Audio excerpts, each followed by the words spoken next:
consequences, and there's been universal outrage across the world at Donald Trump's remarks. We've got to leave it there. Tasmina Ahmed Sheikh and Paul Flynn, thank you very much.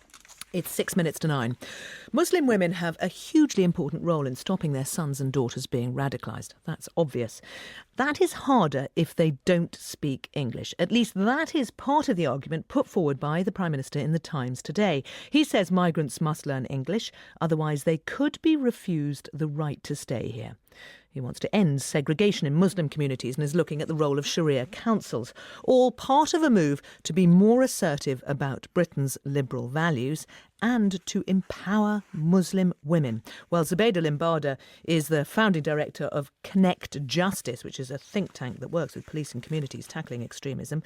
She's in Birmingham, and in Manchester we're joined by Anjum Anwar, who chairs Women's Voices. It's a charity whose aim is to empower women, and she organises language classes, English language classes. Good morning to you both. Good morning. A very good morning to you. Is he right in this approach? Is he right, first of all, to try to empower Muslim women? Zubeda Limbada. Well, if David Cameron's ultimate goal here is to champion disempowered women to learn English, to take part in matters affecting their lives, addressing segregation, then of course I welcome it, and particularly as a woman. But I feel that this isn't just a Muslim woman issue. It affects all of us.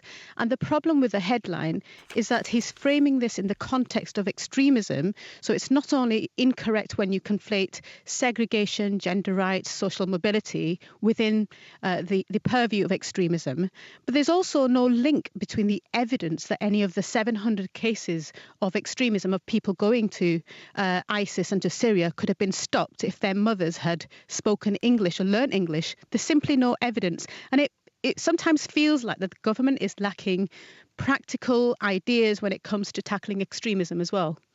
Anjum Anwar, where are you on this? Well, I totally agree with the young lady, of course, but, as a teacher, I'm passionate about funding for education, but to conflate it with radicalisation is unacceptable, and I'm not too sure who's advising our Prime Minister for him to suggest that one of the main reasons young men are vulnerable to radicalisation. He didn't say that. He didn't say it was one of the main reasons. It is just mentioned. One of the reasons, or it's a government source in the media yesterday, that traditional submissiveness of Muslim women, which prevents from speaking out against the influence. I find it very, very strange remarks to be made, even by the government sources, the issues with, that they may speak basic English and have no jobs. But if you go back to 2012, where there was a survey done, 17.7% of black and 20.5% of black Pakistani women good enough English to be employed, but they had, that there's a wide gap in unemployment between the white and the black and the Asian women.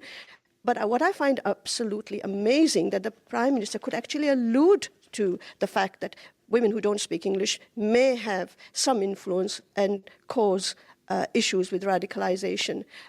What about all those women furious. that came in the 1950s? You sound absolutely furious. Let me just finish, please. What about all those women that came in the 50s and the 60s who didn't speak much English? Did we have issues with radicalisation then? If the Prime Minister really wants to understand what the Muslim community is doing with the people teaching them English, then he should come to the Northwest. I've just finished a 12-week program without any funding from the government teaching women English. And that was in a mosque. Okay. That was in a mosque. So a lot of good work is being carried out. The fact is to, just to paint a whole with remarks of such is not very helpful. It's extremely unhelpful. Let me bring Zubeda Limbada back in, because in his article he does say, look, last week I chaired a meeting of a group of brilliant Muslim women role models, and his argument seems to be that actually it is about empowering Muslim women. Is it required? Is there this segregation? Empowerment of any sort is absolutely welcome, and that's a critical point, but it's different when the headline suggests that women must integrate, and Cameron telling Muslims. I mean, this is a government. He is a male Prime Minister. Sorry, to be fair, his headline is, we won't let women be second-class citizens. That's the headline on the opinion piece. And it's a gender issue. It's a social mobility issue. That's my point here. We've got a male Prime Minister who has a cabinet of 20 men and 10 women. There's a parliament that represents 29 females only. It's, we have to tackle inequalities of every sort, social immobility of every sort in every context. Do you both feel that the Muslim community, that as Muslims you are being demonised in the way that this is being handled? Absolutely, and it really irritates me that this can be done so blatantly.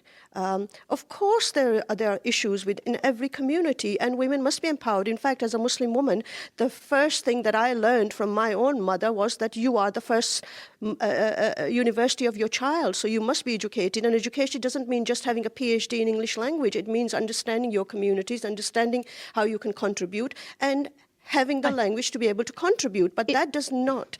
But conflating it with radicalisation, I think it's is also absolutely absurd. It's important seconds, to Zubeda. not feel about demonisation. We've all got a role to play in this by making this an issue. If I was Chinese, if I was Polish, and I couldn't speak English, I wouldn't welcome that fact Zubeda, that it's targeting just Muslim women. Zubeda Limbada and Manwa, thank you. Louise Lewis and John Neal, our editors, goodbye.